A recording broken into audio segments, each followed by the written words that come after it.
Hi guys, and welcome to the Gin and Tonic Show. We help Muslims and non-Muslims alike to understand and handle Islam in the 21st century. We consider ourselves to be decent human beings, so we condemn categorically any abuse, oppression, misogyny, slavery, violence, anything like that. We do embrace, however, free speech and also criticism, even if it is directed at us, if it is factual and constructive criticism. We focus on Islam exclusively. So if you're curious about anything Islam, you've come to the right place. Now, we don't attack, which is aggressive, destructive, and antagonistic, neither Islam nor Muslims. We ask questions and show facts. We refute false claims and present the reality of Islam, which is political Islam. We inspect, investigate, research, analyze, and then report and critique on Islam, the ideology, not the people. Now, the live stream goes to YouTube and Facebook, and there are three ways that you can participate in this. Either you join us in the live written chat, you can join the panel during the live show, or later on watch and comment the archive. And anyone can join to comment, critique, contribute, or question. This is not a Dawa channel with censorship. Don't go to Patreon, don't go to PayPal. Everything here is free. The way we work is usually we have some news, some crazy comments, a segment where we go and read the Quran, and then a discussion on the theme of the month, followed by integrating the live chat, ending with a hadith of the week. If this is not enough Islam for you, there's still the Discord channel where you can discuss with us without anything being recorded. See you later and enjoy the Gin and Tonic Show.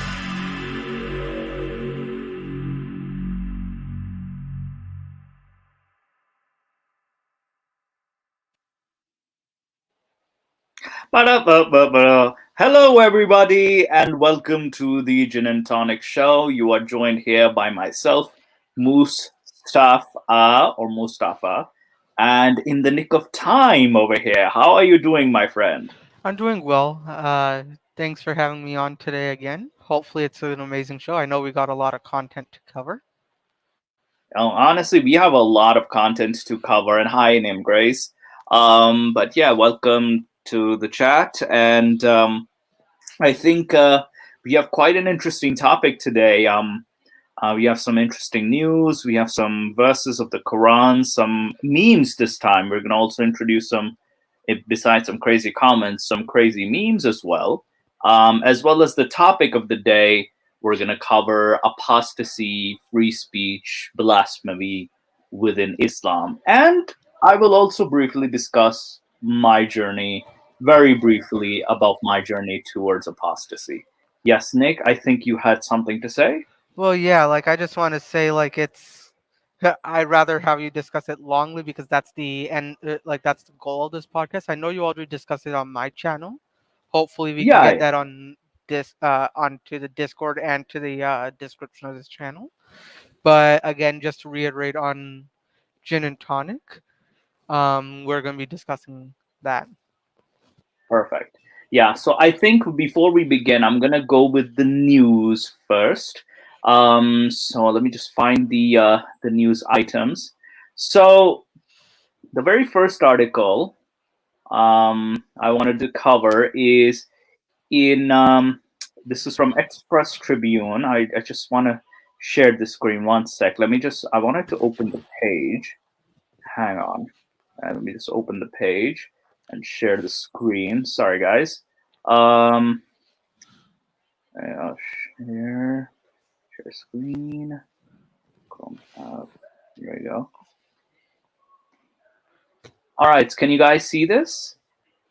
Yeah, we can. Perfect. So this is interesting news that I found today, again, it's from November 23rd, but the Taliban issue guidelines against Afghan women actors. So the Taliban authorities that are currently ruling Afghanistan, they recently issued new religious guidelines that called on the country's television channels to stop showing dramas and soap operas featuring women actors. I'll even post the link of this in the chat. So it's definitely an interesting. I'll so you guys can give it a read. But there's definitely, rules against not having any women being displayed, and even the anchors that work in the news.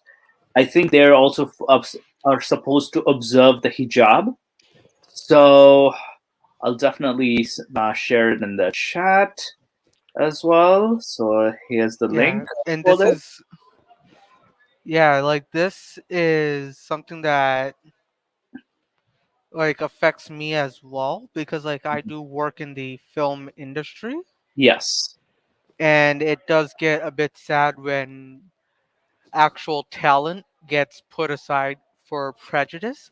Like if it's not for the sake of the appearance of the role, but for the sake of just being a prejudiced person, that's what really gets me. Like because I know that one argument people are going to bring is like, oh, the directors have a choice to like not cast someone, which is very true. If I'm Right. playing like the character of Barack Obama, I'm not going to get like George Clooney to play it.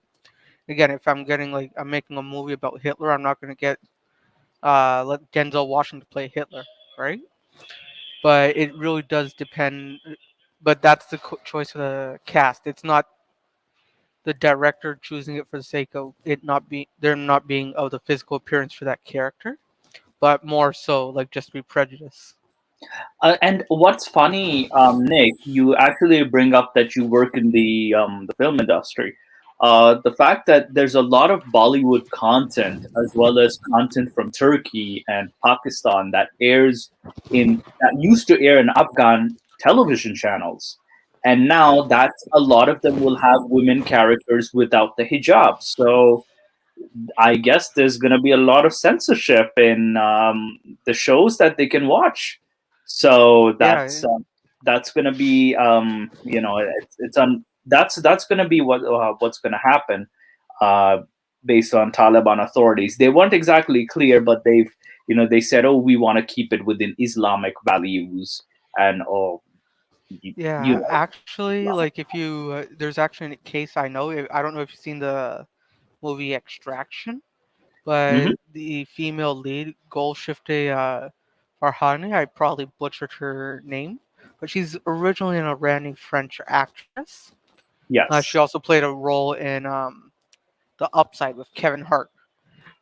She Okay. was actually banned from a Middle Eastern country for doing a intimate scene, and as you know, that's a big no-no in Iran, where the country she originates from, I believe. Right. But like, it was a very common scene in French cinema, and she does have a lot of talent. So it just makes me sad that just because she was trying to act for a role or do something for a role, she was put aside by her society and banned for Yeah. essentially just doing her job. And I think this kind of shows that the Islamic values are clashing with what do you call it, modern media as well. Like even the basic media, there's so much clash. Like you can kind of see it's such a mismatch. So that's what we discuss here: Islam in the 21st century. Speaking of that, we move on to another interesting news item. A Canadian uh, Nobel laureate. I think there's something on your end, Nick. I think you might want to mute your mic. All right. Oops. Yeah, there we go. So, okay, so there's this news item. Let me just share this uh, for you guys. So, Canada's school board has cancelled a book club event with the Yazidi Nobel laureate. Now, who is this Yazidi Nobel laureate? Nadia Murad. And Nadia Murad used to be a Yazidi woman who was a sex slave for ISIS and the Islamic State, and she was able to escape. And she documents her journey in her book. But unfortunately, the Toronto School Board decided that they should ban her, they should cancel the event because it's problematic. It is seen as offensive towards Muslim students. So it's very ridiculous that something like this happens in a Western society where, you know, they've equated talking about the Islamic State with what do you call it, But I thought, defending Muslims. but according to them, they're both not related. So why should they be offended? Exactly. So if and it's funny too. I went on his rant in even on my Facebook. It's like, how can you not tell the difference? And this was a decision made by the Toronto School Board, by a council. So what were they thinking? What were they decide? Like, you're a person, a woman. She's not even criticizing Islam at this point. She's only telling her story, what she went through under Islamic State, and somehow she cannot tell her story. So Nadia Murad had to get cancelled from and Nadia Murad herself stated that, this has nothing to do with Muslims or Islamic or Islamophobia. Like, this is why I hate the term Islamophobia. It constantly um, puts both the critic of Islam, the ideology, as well as the anti-Muslim bigot and the racist into one category, and that is far from the truth. This is why I advocate for the term, and also even Haris Sultan advocates for this term, anti-Muslim bigotry. We should replace the term Islamophobia completely, because it's become weaponized in order to shut down any form of criticism. And see, it's misused again, and it's so disappointing. And this is happening in Toronto. One of the we were supposed to be the champions of freedom of expression now because we're now bending over to the whims of Islamists. What's next? So we need to not bend over to the whims of the religious or the Islamists or any group. So it's very disappointing that this she ended up getting shut down, and I would not be It's surprised like, if this happened again. Yeah. yeah, like my point, like like the concern I get is like, if the religion and the government that's holding such beliefs in the current locations now are supposedly different, then why would the religious communities get offended if one is criticizing that government? It's almost as if that government is the true representation of the religion, Yeah, and exactly. And people are getting, yeah.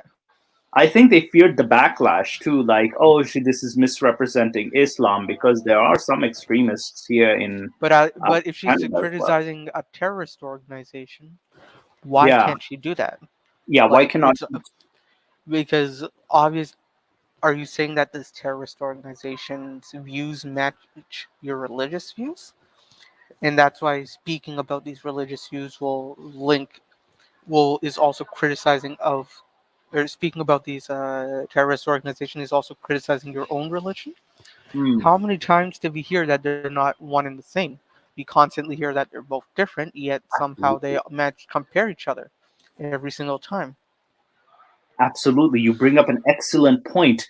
We have had this banter where, we've been constantly saying Muslims are different, terrorists using Islam are different, but now it's like now we cannot criticize terrorists anymore. Like, what's going on here? So you have bring up a very excellent point. Um, I know we also a bit. There's more items I have on the news actually, which are also interesting. Yeah, for Um, sure. We can go for a few more minutes on the news as well. I think yeah, most yeah. people are interested Oh in yeah, that. I have some very interesting news because there's a lot that happened here in the world. Let me just open this. I know it's the Daily Mail, but please, right. So hang on. Let me just share the screen with this one. Share screen. Sorry, guys. All right. So the Qatar is hosting the FIFA 2022 World Cup. So now Qatar has been, in another report, accused of hiding the deaths of construction workers and even moving their bodies as, what do you call? Why am I getting a StreamYard ad? um, but yeah, they've actually been accused of hiding the bodies of the migrant construction workers that they've been mistreating. So this is quite, because Qatar has and also a lot of Gulf countries have a bad reputation of the kafala system, where they make migrant workers live in the most abhorrent conditions, make them work out in nearly 40 degrees Celsius temperatures. They're working outdoors in unsafe conditions. And, there's, and the way they're treated, they're also, the kafala system is that they're forced to work for those organizations and they cannot return home because their passports are kept.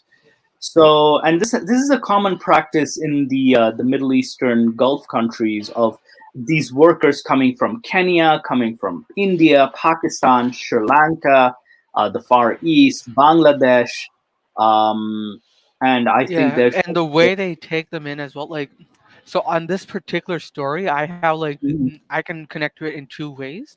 One, Yeah, because my channel originally started off as an exercise and fitness channel. right, Sports is a huge thing for me. And yes, second is I recently traveled to India and I went via Dubai. So I managed to yes, see the various, and due to COVID, many of the migrant workers are being sent away to their home countries. So I managed to share the flight with many migrant workers on one of their returning home flights. really, So yeah, I was on there. I forgot the name and like the name for the program, but this plane was for like returning of Indian citizens. And that's the program name, meaning like it's from Dubai, so they're taking all the migrant workers, and the government, if you're a migrant worker in Dubai or Qatar and such, the government's paying for your ticket. So the entire flight was with migrant workers, and I got to talk and such with a few of them.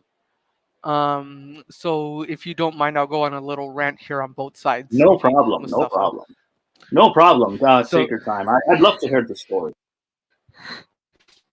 so the first one is on the sports side.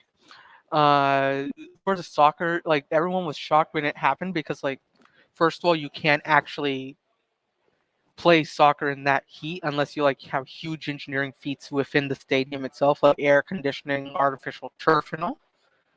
Yes, Which many countries like it's a lot different conditions than most countries these players are used to. Um, but in the actual construction, and I think John Oliver does an amazing piece on this on the FIFA organization itself, and specifically the Qatar World Cup. The organization FIFA itself, uh, I forgot Blatter or whatever his name, the FIFA president is probably one of the most corrupt men on the planet. There's one guy who even got bribed a penthouse in Trump Tower for his cat, for mm, various organizations and such. So it's like very corrupt organization, and I have no doubt in my mind that Qatar most probably paid a bribe to get the World Cup there. Second thing is the actual workers themselves. The statistic is that almost one person dies every day constructing just the FIFA stadium alone. wow, And this is a really old statistic. The newer ones now, and many of the migrant workers that come, they specifically target people who are illiterate and cannot get any other work anyway. So even if they're in India, they would be paid a decent average wage of 20,000 rupees, 8 to 20,000 rupees a month, which I think is very common for my labor and contract work in India. And these people are usually people who are from poverty and such, who can't afford any other job and are too often too poor to go to school. But they're brought in and paid a lot less salary in Dubai with the hopes of being paid more. They're like, oh, I'm going to a foreign country, so I'm going to earn like Dubai dollars. They thought, oh, I'm earning Dubai dollars, I can pay for my mom's treatment and such. And when they go, their passports and such are taken away, stored in a document only their landlord and employer can access. So they can't even come home when they want. So Yeah, and only now, because the government like yeah, probably bribed local authorities in Qatar or in Dubai and such, they were able to get their passports and such back. But normally they wouldn't be allowed to come back in the pandemic because they're free labor. What are they going to do? Pay yeah. more money for local citizens? No, they're going to get this for free labor. Yeah, and I this is like the modern slavery because many of times they don't even pay the workers. They're kept in horrendous conditions, and this is what we call kafala. The kafala is very common. Yes, name grace. They aren't even paid properly. Um, so it's very horrendous, and it's so barbaric, and this system is still alive. Like we had even Haris Sultan, and we covered the story on like the English team, or like some players they're taking the knee for Black Lives Matter, but also at the same time like you're not acknowledging that you're also about to play in a stadium in 2022 where slave labor was actually used. Yeah, like Actual slaves were used to build this. So, yeah, like I think that that does bring up a huge political topic as well, and I know like this yeah, channel isn't for that, but like yeah, I think that goes with most people making a speech who aren't versed in the topic itself. You shouldn't generally be speaking about that, right? Like that goes for any place. Like people, they're athletes who are sponsored by Nike talking about slavery, but then Nike has a common trend of breaking people's legs and breaking little children's legs so they can't run away and placing them in sweatshops in Bangladesh, India, Pakistan, and China, right? exactly. Yeah. So, so like it's not like so even so I wouldn't say it's like a political statement. It's pretty common knowledge that it happens, but Hmm. again, like it's just that's not even like specific It's for this, but like it yeah, just comes from people talking about stuff they shouldn't be talking about or have no knowledge in. yeah. It's swept under the rug mostly. So it's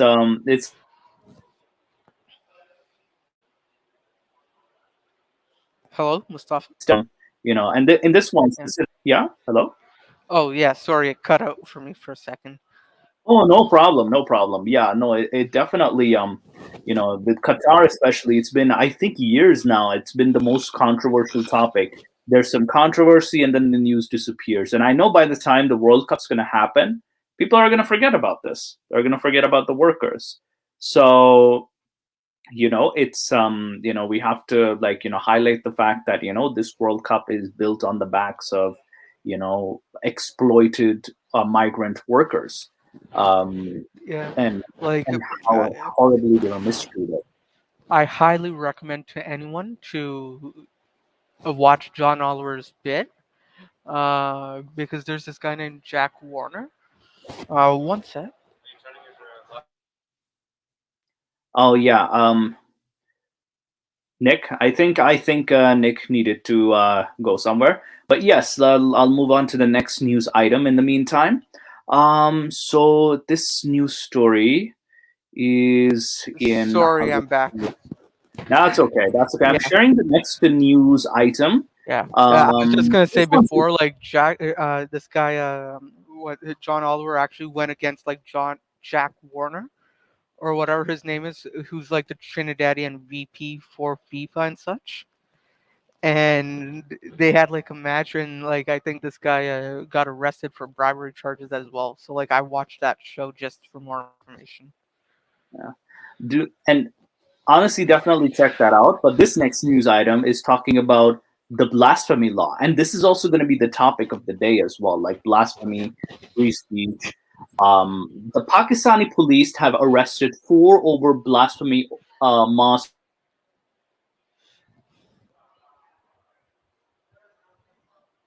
wanted to make a funeral announcement for their Christian neighbor who just passed away. But the cleric or the imam or the Malvi, he rejected it. And there was an argument. So these four men, have now been arrested on the accusation that they committed blasphemy.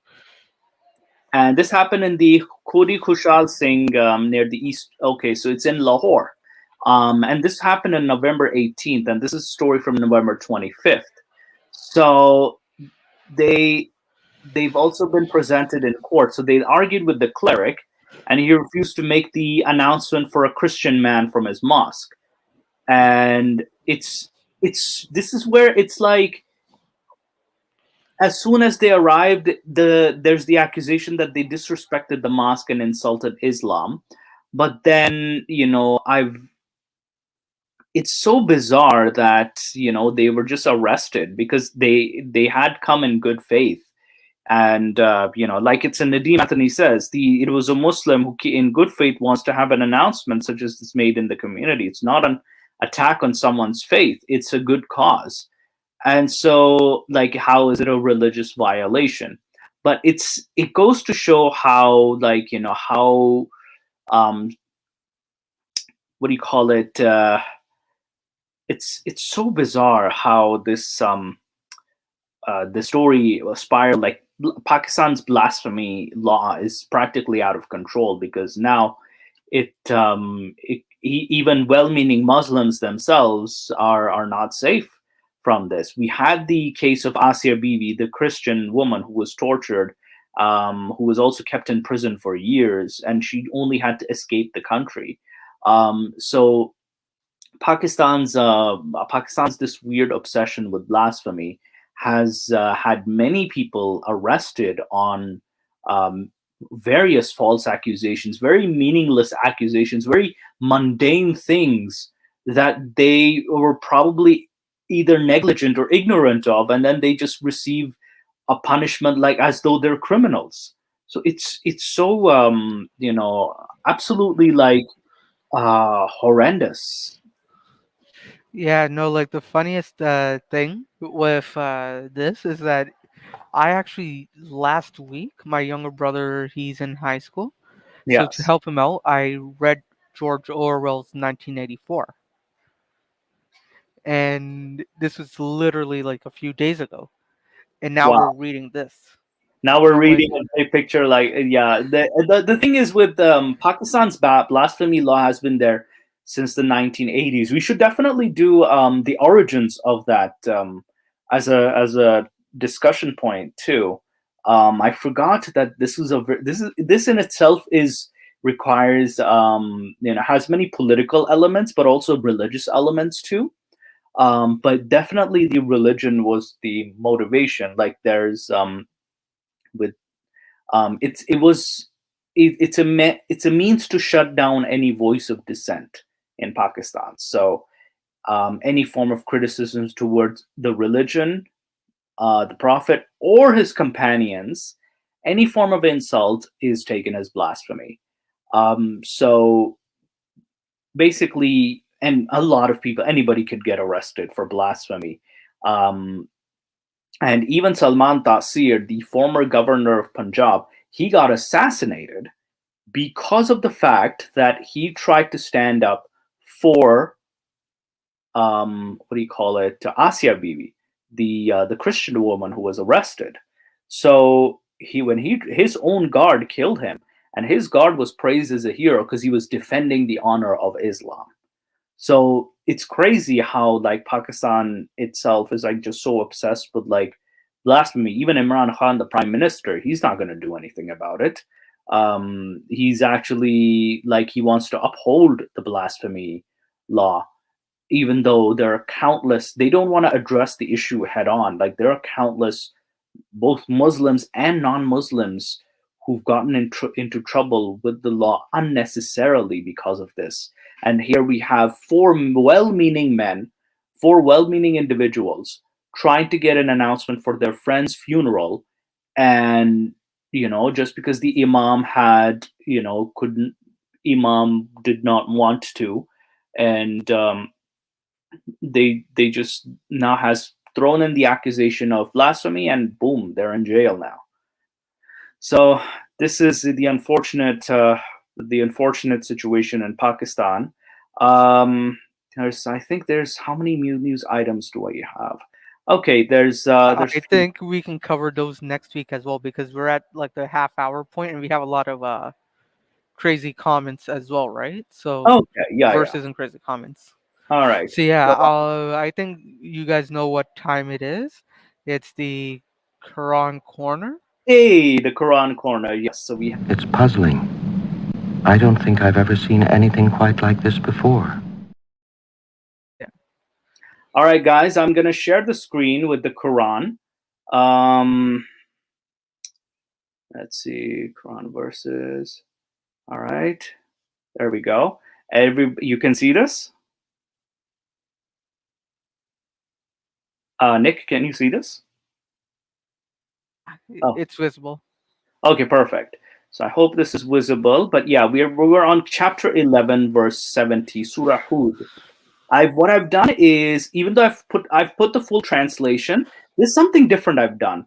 We won't do many verses, but I've put the Arabic transliteration so you guys can read as well in the English text instead of the Arabic text. And we can kind of see the rhyme sequence as well. So chapter 11, verse 70, it says, and we just followed up with the angels, the messengers of that who are going to go to Lot, but they're visiting Abraham. So Abraham sees their hands. So he says, but when he saw their hands not reaching to it, the food, he felt unfamiliar of them and felt apprehension from fear. They said, do not fear. Indeed, we have been sent to the people of Lot, or Lut in Arabic. And then suddenly it's like, and his wife was standing by, so she laughed. Then we gave her good news of the birth of Isaac and after him Jacob. She wondered, oh my, how can I have a child in this old age? And my husband here is an old man. This is truly an astonishing thing. And they responded, are you astonished by Allah's decree? May Allah's mercy, blessings be upon you. O people of this house, indeed he is praiseworthy, all glorious. Then after the fear left Abraham and the good news had reached him, he began to plead with us for the people of Lot. So Abraham is like, no, don't kill the people of Lot. And truly Abraham was forbearing, tender-hearted, and ever turning to his Lord. Yeah, imagine the guy who nearly killed his son has a tender heart. Abrahamic theology is very inconsistent. The angel said, O Abraham, plead no more. Your Lord's decree has already come, and they will certainly be afflicted with a punishment that cannot be averted. So they're about to give them a punishment to the people of Lot. And when our angels came to Lot, okay, so fast forward, they go to Lot, and he's distressed and worried by their arrival. Okay, so we'll come back to this, but I wanted to read the Arabic as well.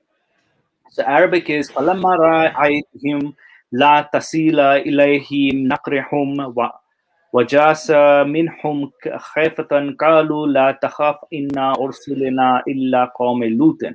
So قَوْمَ لُوطٍ means the people of Lot. And then there's the so there's وَرَحْمَتِكَ وَإِمْ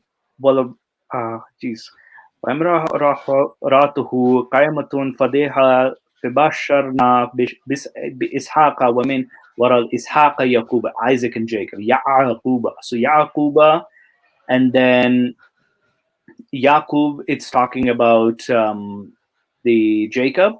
And then this one, Arabic it says Laishun Ajibun. So Ajibun means astonishing thing, a weird thing. So Ajibun is usually weird. Now, notice this. After Ajibun, there's another word, Majidun, all glorious, but Majidun, it rhymes a little. And then Lutin again, but it rhymes with the first Lutin. So there's a bit of a rhyme, kind of an Arabic rhyme. So Lutin, Majidun, and then Munibun as well. So Munibun, to his Lord, Awahun Munibun. And then Mardudin. So Lutin, it rhymes with Lutin. Atahbud, Mardudin. So Mardudin, they will be afflicted. So there's an Asibun, Asibun. So this is a terrible day. So this there's the bun and then the rashidun as well. Rashidun, rajalun, rashidun in the following verse. Oh, this is an interesting verse, by the way. And the men of his people who were used to shameful deeds came to him rushing. He pleaded, "Oh, my people, here are my daughters. And look what they put here for marriage. They are pure for you. So fear Allah and do not humiliate me by disrespecting my guests. There are not even a single right-minded man among you." So, Nick, guess what this is?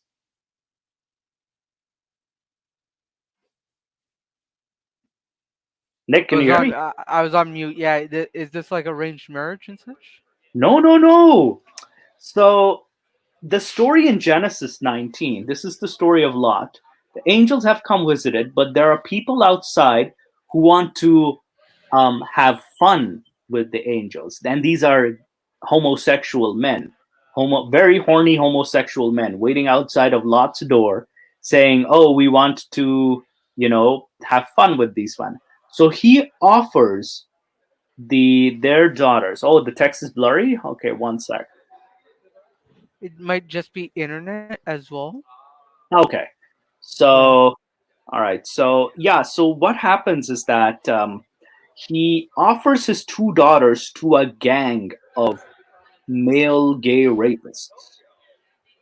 Male gay rapists are offered his two daughters. He only has two daughters. That's mentioned in Genesis 19. So even and cleverly, very cleverly, the translator here puts marriage. So if you notice here, he puts marriage. Here are my daughters, and puts in brackets for marriage, but the Arabic does not say for marriage. So he's offering his daughters to be ravaged by these men and protect the angels. So it's very, and see, this is the other translation. And his people came hastening to him before this, and they had been doing evil deeds. He said, "Oh, my people, these are my daughters. They are purer for you. So fear Allah and do not disgrace me concerning my guests. Is there not a man among you of reason?" This does not say anything about marriage. So this was the translation. And then they argued in 79, "You certainly know we have no need for your daughters. You already know what we desire." So they desired to, screw with the angels, who are disguised as men, by the way. So, and then he responded, "Only if I had strength to resist you, I could rely on a strong supporter." So we got a question here in the chat, or a few questions actually. So I'll put them up. Mustafa, can you see them on the screen? Okay. Or? You will like them like a lot. Now, here are my daughters. He offers them to a bunch of very horny gay rapists. And yeah, I think it's a nice pun there. You did Lot say you will like them like a lot. So yeah, it's he just offered his daughters. So yeah, I don't know if that's a question. He's like, "You will like them like a lot." And then this is another one from Nim Grace. Yeah, so are you saying the Arabic matches with the Bible, but the translation doesn't match with the Bible? No, yeah, definitely. Like it's sort of like what I'm saying is the Quranic translators put marriage in brackets when it all just says is "here are my daughters." So Lot is practically saying "here are my daughters," and he puts in marriage, but it's sort of like a weird cover up, in the translation itself. So one has to be very careful of the brackets of the translation, because that term is not there. Because in the other translation, it says it has nothing to do with marriage. So it's right here. It said, and his people came hastening to him. "Oh, my people, these are my daughters." That's it. They are purer for you. So fear Allah and do not disgrace me concerning my sin. So he's practically Mustafa, I think I got a little something here exactly for that situation. You naughty. You teasing me, you naughty. That was perfect. That was perfect. Yeah. So before we move on, we got one more question or statement here, just maybe commenting on that as well. Yeah, Mustafa, it's on the screen as well, just in case Yeah, you it want. has what to do with women and the way Allah has instructed. The implication of the verse is that they participate in what Quran's consider. So, what could the Quran considers a gang rape of two women by a bunch of men more moral than being homosexual? Interesting. Interesting. That's an interesting more way to put it. Uh, the Quran is weird, but yeah, back to the what do you call it? Other verses. So 81, the angels said, "O Lot, we are the messengers of your Lord. They will never reach you. So travel with your family in the dark of the night, and do not let any of you look back." And then it says, "Except your wife. She will certainly suffer the fate of the others. Their appointed time is the morning not near." So in this version, except the wife, so the wife is already left behind.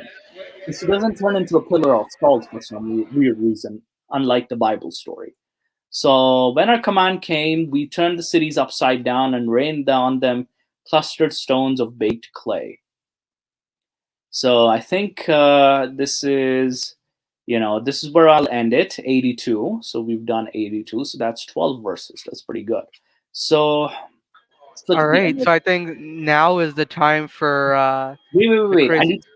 I need to see the Arabic too. One sec. Oh, So all yeah, right. another more like just to confirm, Nuridu and Shadidin.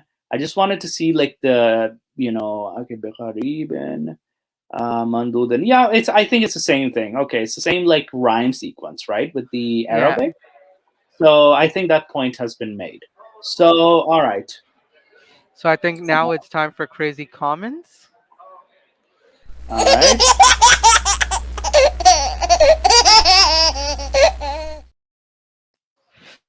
Oh boy, So hang on. Let yeah. me just stop with this screen. All right, let's All just right. get the So screen. I have a few uh here.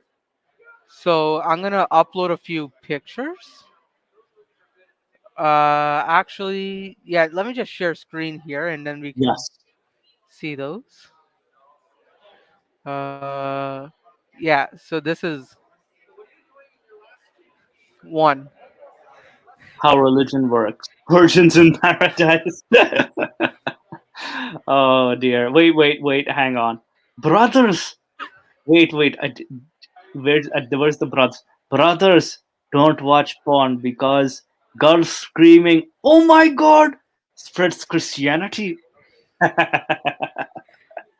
right. So for another one is Liberal Muslims who support LGBTQ. Am I disabled? not even the politics, but just how much they describe it. And this one, it's more so the comments under this one, but Okay. without the context of yeah. Yeah, so this is basically Superman asking what is my role in the man in feminism. She's like, simply put, your role is to listen to women's concerns, challenge your male privilege, and hold other men accountable. Okay, what are the comments on this post? This one. Islam has given women the status of a crown on one's head. She is to be provided by her father, her brothers, husband, or children. She gets to share in their properties. They have to protect her and give her shelter, and then the best of men are those who are best to their families. Allah subhanahu wa ta'ala already given us most beautiful status. Allahu Akbar. And this is a female, so Fatima Jawad.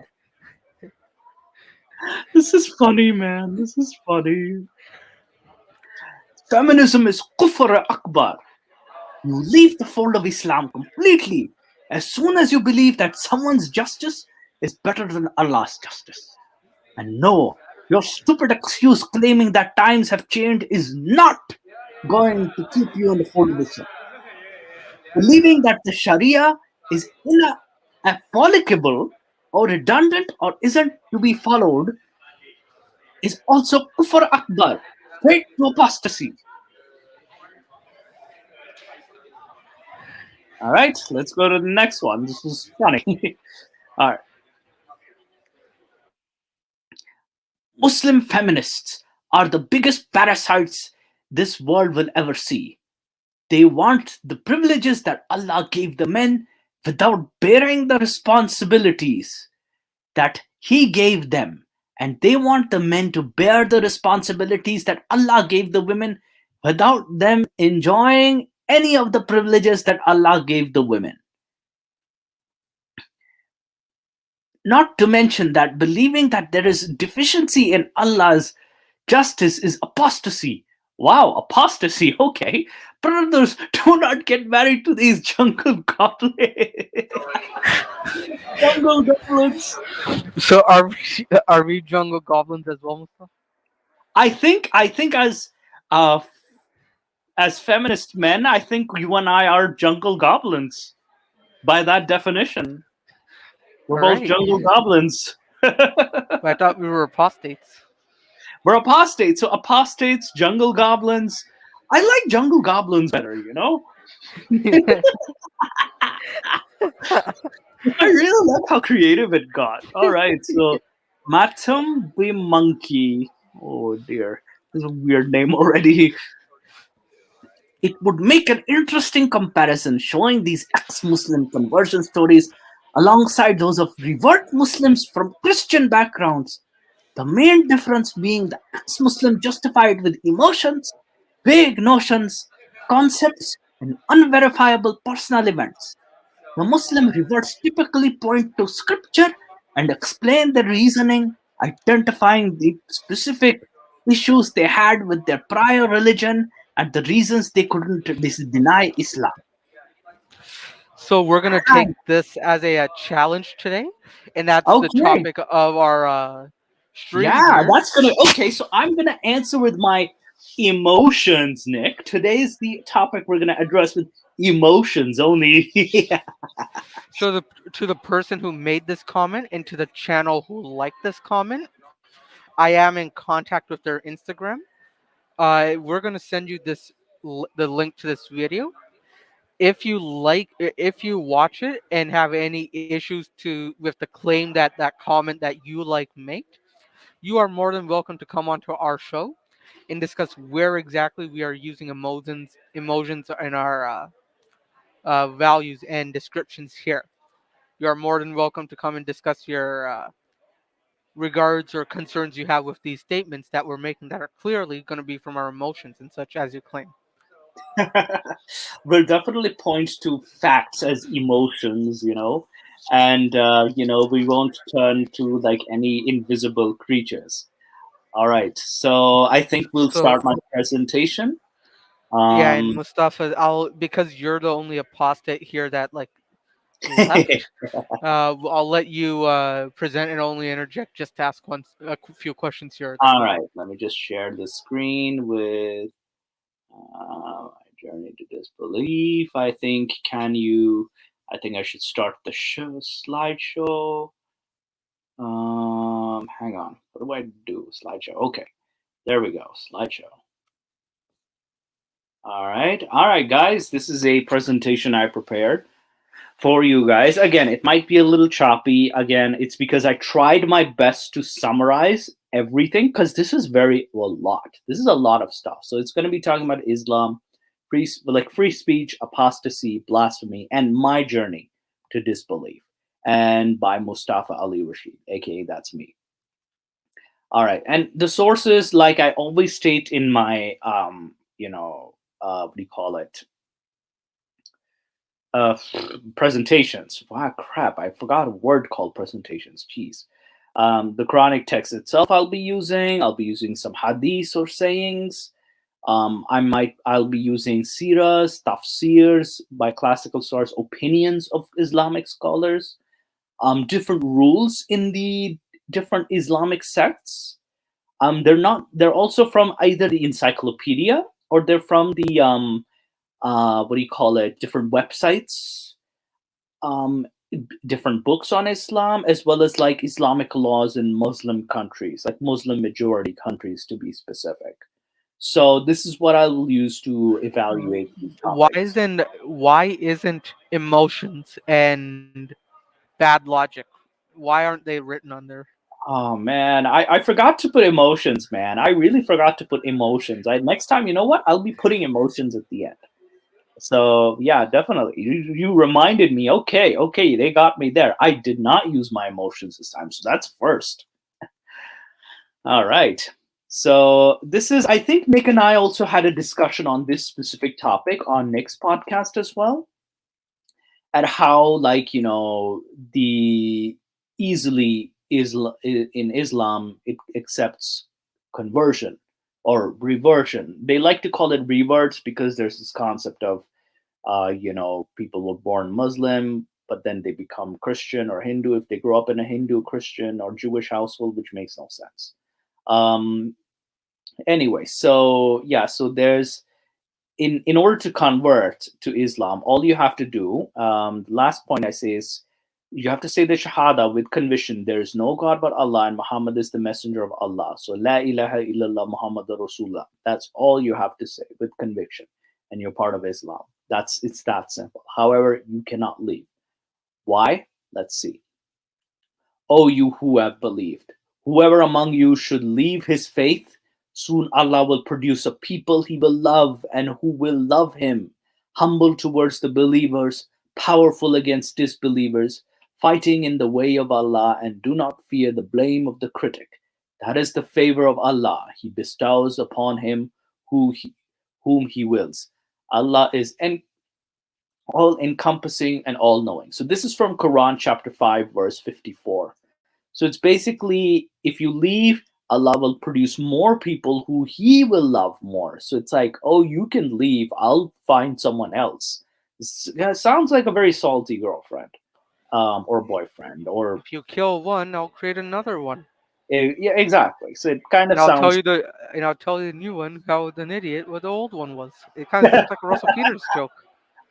It does sound like a Russell Peters joke, to be honest with you. I'll discuss Quran chapter 966 in the next slide. But I wanted to touch on Sahih al-Bukhari, in which Ibn Abbas states, Ibn Abbas is one of Muhammad's uncles. He says, if a Muslim discards his religion, kill him. And this is, he recalls Muhammad telling him this. There's an Islamic scholar in an interview on Egyptian TV, I think. He stated, Islam exists only because people fear of being murdered if they leave. So that's pretty disturbing. So now more apostasy. Yes, so Quran chapter 9 verse 66. So it specifically states, make no excuse. You have disbelieved after your belief. If we pardon one faction, we will punish another faction because they were criminals. So now in the previous slide, I stated, if you leave religion after accepting, we have to punish you. Now, in more detail, it states that if we pardon one faction of you, we will have to punish another faction because they were criminals. Now, what does this mean? So it's like we will punish some of you, but pardon some of you. Now, there's two different tafsirs that I actually found interesting. Tanwir al-Miqbas, which states that for what you so basically Juhair ibn Umar, he was one of those people who left Islam, who made fun of he did not make fun of Allah or the messenger, but laughed with the others. So others were making fun of him. So instead, Wadi ibn Jurham and Jad ibn Qais are the persons they ended up punishing, because they actually made fun. They just didn't only laugh, they made fun of Allah and his messenger. So that was the gist of the story. So I put a comment here. Remember, just laugh, don't make fun of Islam, you actually might get spared. So Nick, I think we kind of don't qualify here, because we just didn't laugh. So people in the comments, I think you're okay. Nick and I won't survive. So is this if we go to Pakistan or if like it just being in general? And it's a general, like, Islamic rule, right? Like, Oh, all right. just laugh at Muhammad. Don't make fun of him. Just laugh. So Maududi states in his what do you call it, tafsir, or exegesis. He says the hypocrites were afraid of their secret plan. So this is a very different tafsir that they. So the word hypocrites is constantly used here. Hypocrites means that this is someone who's a Muslim but not truly a Muslim. And though they did not believe the Holy Prophet was Messiah, they were convinced from their experience of that he possessed some supernatural powers which he learned from hidden secrets. So they didn't believe he was a prophet, but he had some supernatural abilities, but that made them hypocrites.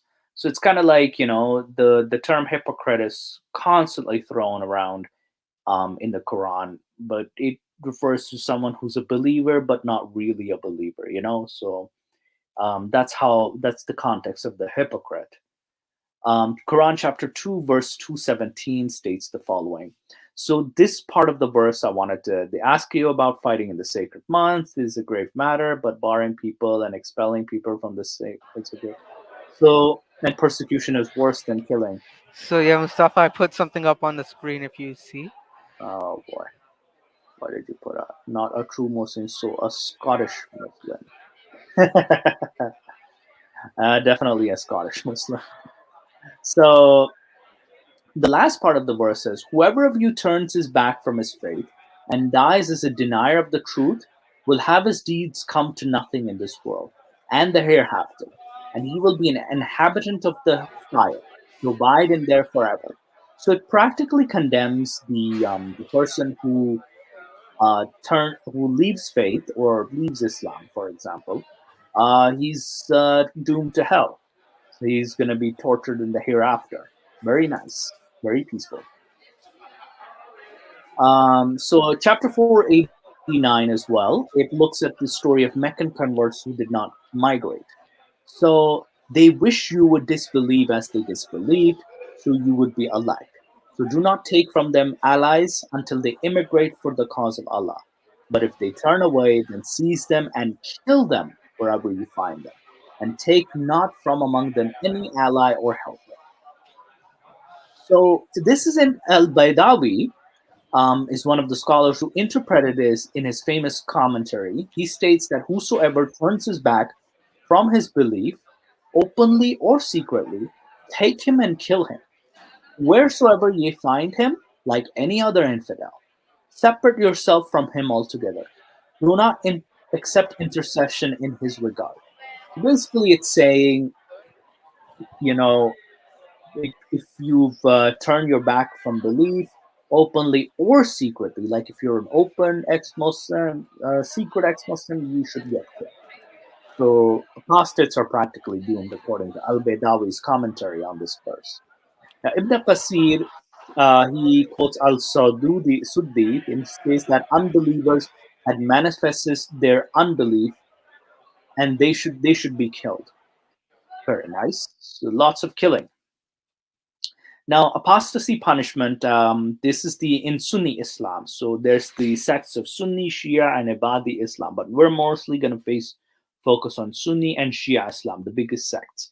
And Sunni Islam has four major schools of thought: the Hanafi school of thought, Maliki, Shafi, and Hanbali. So the punishment for the Hanafi school of thought, it recommends 3 days of imprisonment before execution and allow repentance and reversion, although the delay before killing the apostate is not mandatory. So it's not mandatory. Male apostates must be executed, while female apostates must be held in solitary confinement and beaten every 3 days until they recant and return to Islam. That's the Hanafi school of thought. Now, the Maliki school of thought states it allows a waiting period of 3 days of repentance and reversion. So it's saying we give you 3 days, after which the apostate must be killed. This applies to both males and females. So the Maliki school of thought does not give a shit. The Shafi school says it requires a waiting period of 3 days, after which the apostate must be killed. Very similar to, almost the same as the Maliki school of thought.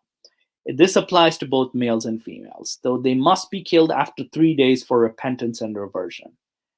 The Hanbali school of thought recommends a waiting period of 3 days for repentance and reversion. Then the apostate is to be invited 3 times to repent and revert. If the apostate refuses this invitation, they must be executed. This applies to both males and females. So, if anything, this is pretty horrible. Like the Hanafi, the only school of thought, it shows it just doesn't take the life of the female apostate, but will actually torture them. But they could actually even be beaten to death. That's something I forgot to include here. They could end up being beaten to death in the Hanafi school of thought as well. So it's pretty disturbing that you cannot leave the religion without facing some consequences, some very grave consequences. Now you know why ex-Muslims or former Muslims or Muslims who convert to other religions are fearful for their lives. Now I'll cover Shia Islam, specifically Asna Ashari, and this I took from alislam.org, a famous Shia website. There's in Shia Islam, there's something called a Milli and a Fitri apostate. Nick and I discussed this too in one of his podcasts as well. And this is where the Fitri apostate is where has Muslim parents and leaves Islam. That would be me, Fitri apostate. A Milli apostate is one from a non-Muslim background, converts to Islam, and then leaves Islam. Now it says here, the punishment for a female, either a Milli or Fitri, if she does not repent, she is flogged and imprisoned. A male Milli apostate is subject to the death penalty, whereas the male Fitri apostate is executed. So someone like myself, straight up execution, but a Milli apostate is subject to a death penalty.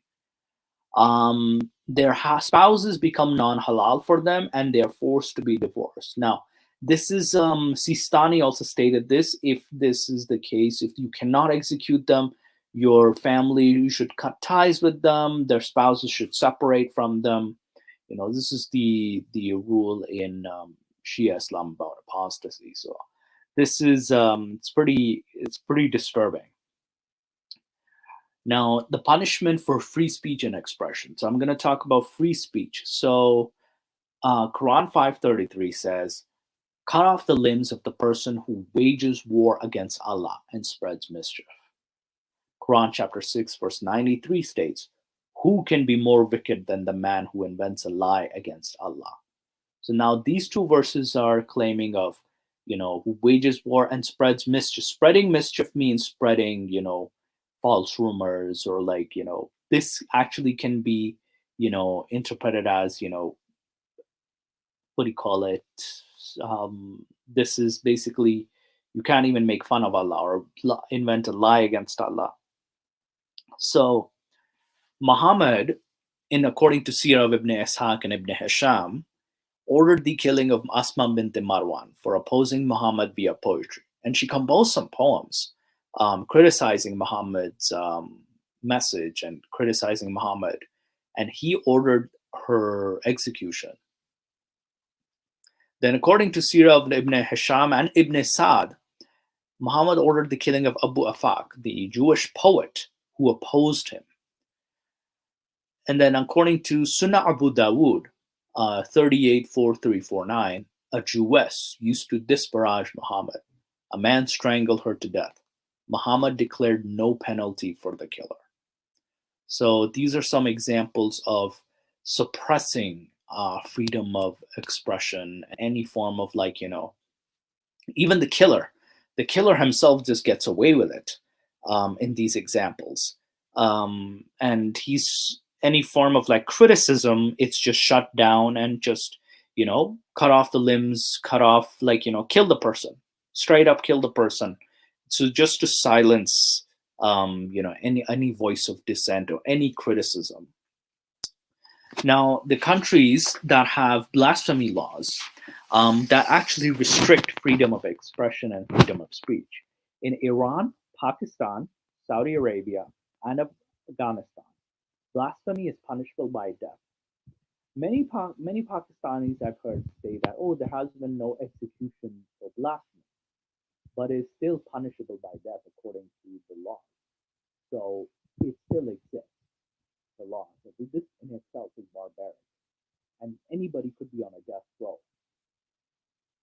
So according to the Hanbali, Shafi, and Jafi, the two Sunni schools of thought, Hanbali and Shafi, as well as the Jafi school of thought, blasphemy is punishable by death. The Hanafi says, Hey Mustafa, check your mic for a sec. It's not loud. okay, is it okay now? Yeah, now it's better. Perfect. Continue.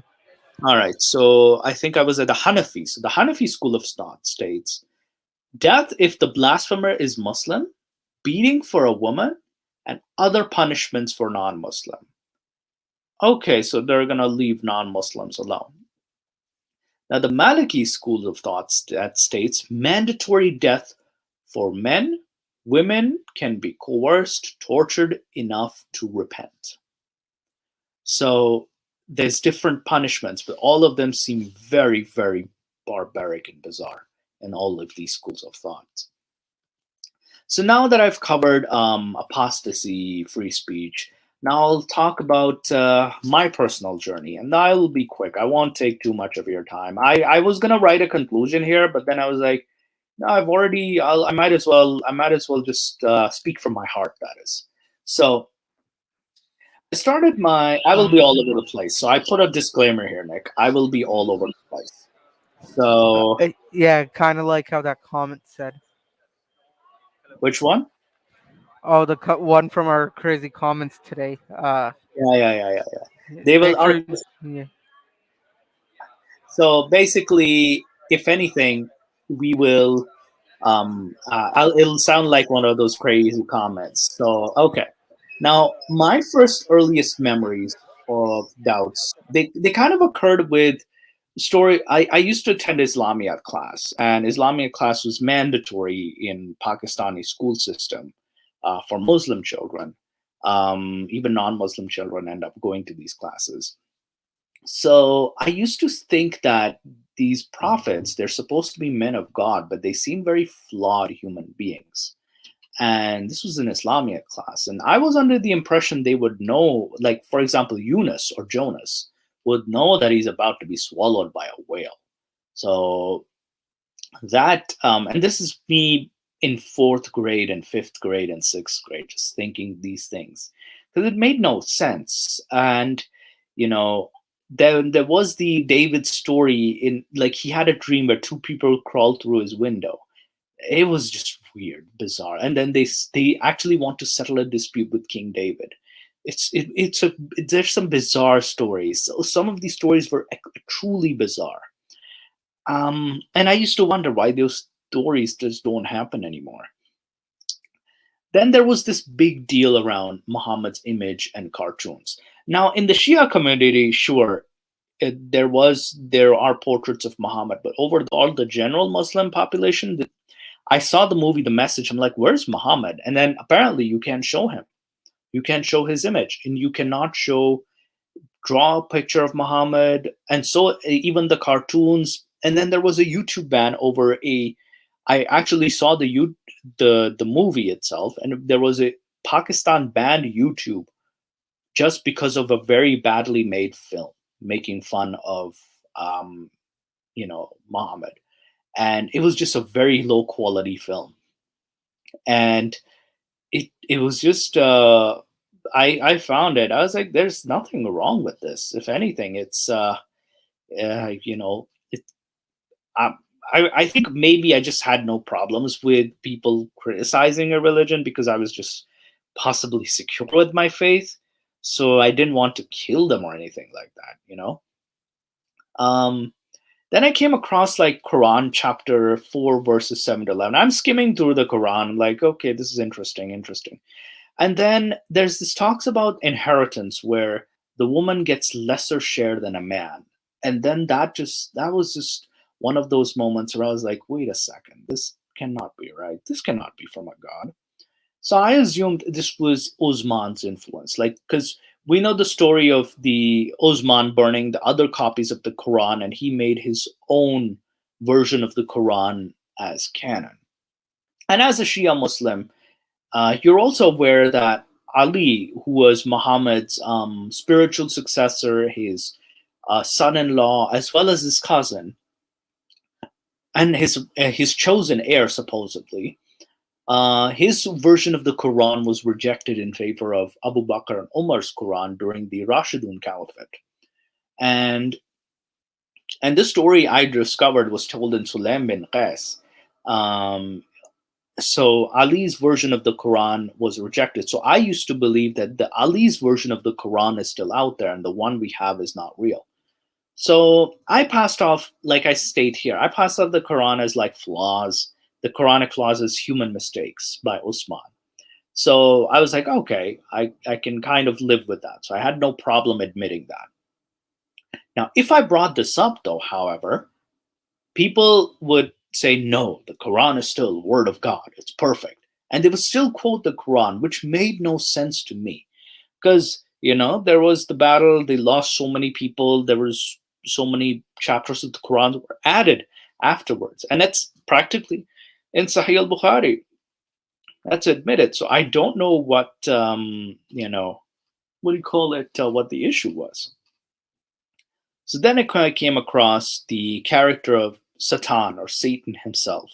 I was very fascinated with this character, and because he was seen very differently in different, like in Christianity, he was seen very differently. In Islam, he's seen very differently.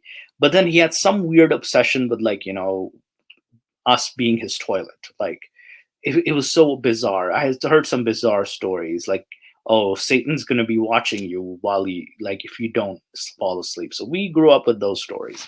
But then this character still fascinated me. But then what I read about him, that, about the biblical history of Satan.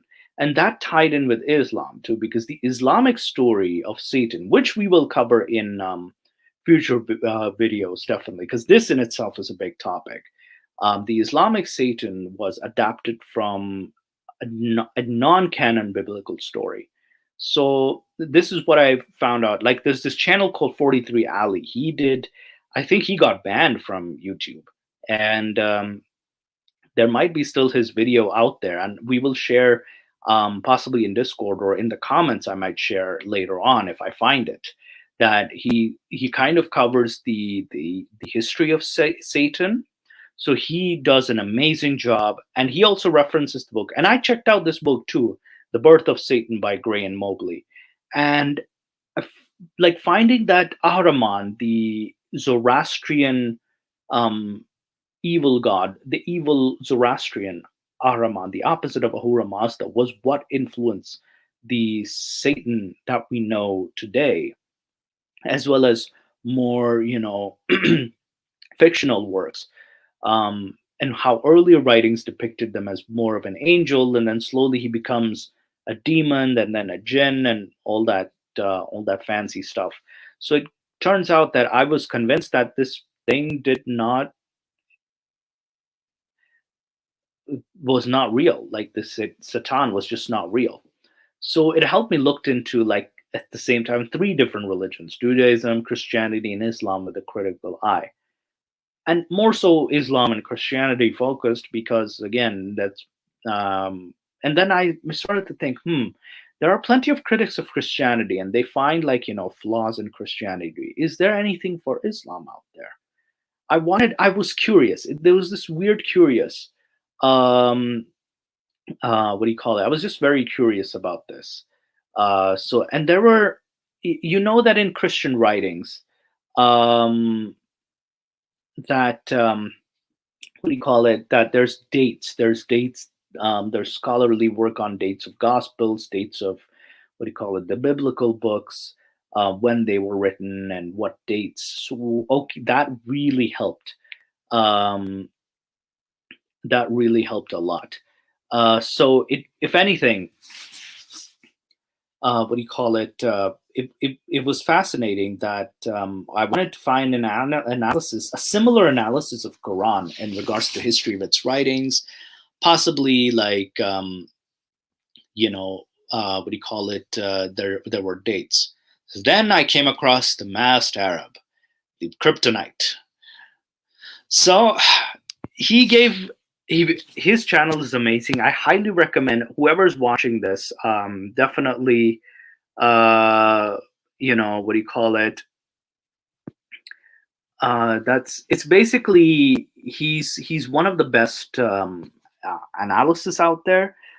He goes deep into the Islamic laws, and I've even had a discussion with them on Facebook too. I try to chat with them a few times too. So big shout out to Master Arab. He's helped me a lot. So heavy. I even asked him some questions. He provided me with some answers, and we even Hey, yes, Mustafa. yes. So sorry to the audience as well, and thank you for having me on. I'll detail you more like on your WhatsApp, which you can check. But I got to drop out for today. I'll Okay, be no joining problem. soon as well. Yeah. Okay, yeah, no problem. Okay, so definitely I'll wait for you, okay? All right, so where were we? Okay, so Nick will be Nick is a bit busy. I just read his message. Okay, perfect.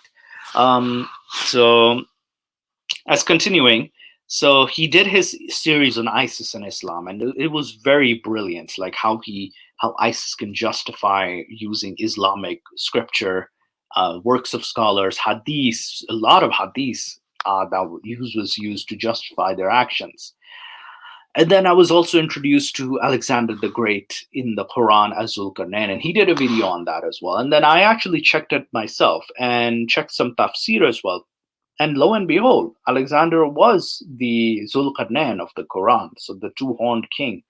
This used to be my favorite story growing up. That Zulkarnain trapped these alien-like short creatures into the depths of the earth, and then they will come out one day. And I used to think of the story as symbolic too. But then people honestly, I had a relative of mine who used to think that the East Asians or the Chinese were Gog and Magog, and it was pretty bizarre. And I nearly believed them. I nearly believed them. I admit that I nearly believed something so, it was so bizarre. It's ridiculous. So the final blow, it was basically like, it's so bizarre, and I'm remembering these stories like, how the hell did I remember? How the hell did I believe that? So then the final blow to my complete disbelief was the punishments for homosexuality and the LGBTQ plus community. Being a queer person myself as well, open queer, that is, and along with pedophilia, that is. So pedophilia being justified in Islam, especially through marriage, like the not only with like the 6 to 9 year old, but like also the laws specifically, um, that allow for young girls to be married off even in the cradle. So it was very disturbing to find that out. In Sistani's website, I saw this with like Ayatollah Khomeini, and it's very like disturbing to find these truths. Oh yeah, to put a little disclaimer, I really tried to find something to disprove Muhammad being be, being with Aisha when she was 9. I could not. Like there were some websites like the Ismaili, I came across Ismaili website where they stated was 17, but they never identified a primary source, like an authentic source or a Sahih source. Because most of the Sahih sources agreed with Aisha being 6 years old with marriage and 9 years old at consummation, and did not hit her period, and was playing with dolls. So it was just, there was no brainer. It was a complete no brainer that, I could not find anything. I really tried. As a Muslim apologist, hey, I have a former, I used to be a Muslim apologist, hey. So I also looked into Muhammad's existence as well, right? Like very much the same way a lot of ex-Christians or former Christians have analyzed Jesus' historicity, right? And Stops also, I had a discussion with him, and he told me it's a very similar situation. That how he grows into, like, there's the Quran, which only mentions him what, 4 or 5 times, and then you have a gap. But then this gap I find a little longer, because you have Ibn Ishaq coming more than almost 100 years later, writing the Sirah, the biography, and then another 100 years or close to like 70 years, you have Ibn Hisham editing that biography in the 830s, and then in the 870s you have, and Muhammad died in 630s, assuming he existed. So 870s we have Bukhari compiling, Bukhari and all these guys, Muslim, Tirmidhi, Sunnah Abu Dawood, all these guys compiling these hadiths. And this is like more than 2 centuries after. So this would kind of, like, caused some, we call it, it was just like, yeah, there's no authenticity to it. I as from a historical point of view, it's not very good evidence. It's from that point of view.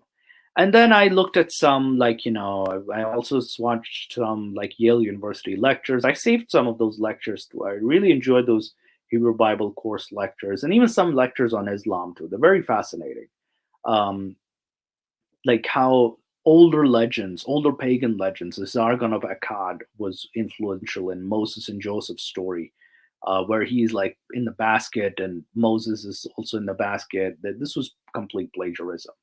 Then you had the Epic of Zayasudra with Noah's story, Noah's Ark, that story. And then there were I borrowed a copy of the Epic of Gilgamesh, and I found so many seven heavens references. It was just like, am I reading the Quran? It's like, so there were seven heavens in the Quran as well as seven heavens in the Epic of Gilgamesh. So there were some references to that. And then there were some plagiarized parts of the Talmud in the Quran, and which I actually discovered in discussions, and as well as, like, previous legends like sleepers of Ephesus that also influenced a lot of Quranic stories. So kind of slowly and gradually, it kind of showed that this is all, like, most of it is just mythology that's stolen from older mythologies, and it's nothing, what do you call it? There's nothing new about it. It's just older mythology, and it's just massaged a little and then presented as something new. And yeah, I think that just summarizes, what do you call it, my journey on Islam. So Nick is missing from here. Oh yes, Nick had to go away. All right, where is Stops? Please clarify. I don't know where Stops is, Ali Dawa. But yeah, so I have, what we have next is, I think we're gonna, okay, yeah, we're pretty good on time. We're pretty good on time. So, all right, so I have, what we left here is the Hadith of the week. So let me just pull that up for you. It was a very interesting Hadith that I came across. So guys, just bear with me. Let's see here.